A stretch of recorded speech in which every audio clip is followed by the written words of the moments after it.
దేవుని నామానికి స్తోత్రాలు. మీ అందరికీ వందనాలు. మరి ఈరోజు కూడా దేవుడు మనకి వాగ్దానాన్ని ఏర్పాటు చేశాడు. ఆమోసు గ్రంథము 4వ అధ్యాయము 12వ వచనం. ఆమోసు ఒక చిన్న ప్రవక్త అండి. ఆయన ఎవరంటే మరి పశువుల కాపరి.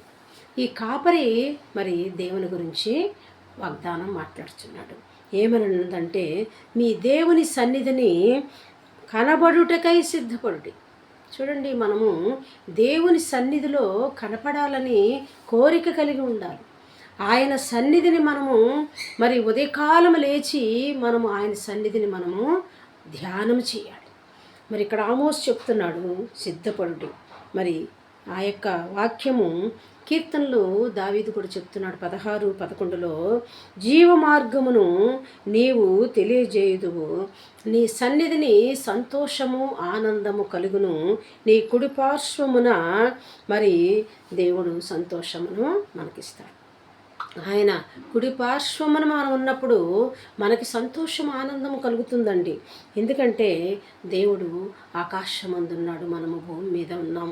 ఆయన ఎవరంటే సర్వసృష్టికర్త. అందుకనే ప్రసంగి చెప్తున్నాడు మరి 5:1, నీవు నీ దేవుని మందిరమునకు పోవునప్పుడు నీ ప్రవర్తన జాగ్రత్తగా చూచుకొనుము.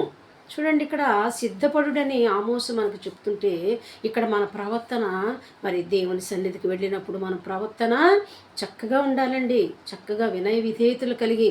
ఎందుకంటే మన ప్రభు అయిన యేసుక్రీస్తు వారు తండ్రికి విధేయుడయ్యాడు.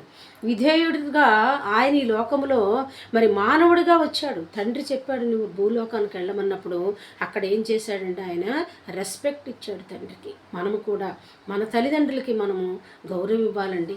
మరి ఇక్కడ మనము ఆయన సన్నిధికి వెళ్ళాలని ఉదయకాలము నీవు నీ హృదయంలో మరి నీవు అనుకుంటున్నావా?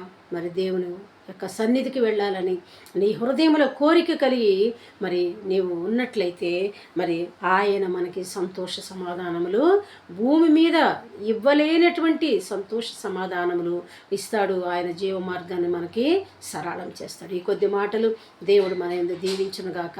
మరి ఈ యొక్క వాగ్దానం మీకు నచ్చినట్లయితే సబ్స్క్రైబ్ చేయండి, లైక్ చేయండి. దేవుడు మిమ్మల్ని, మీ బిడ్డలందరినీ కూడా ఆయన కృపతో భద్రపరిచి దీవించునుగాక. ఆమేన్.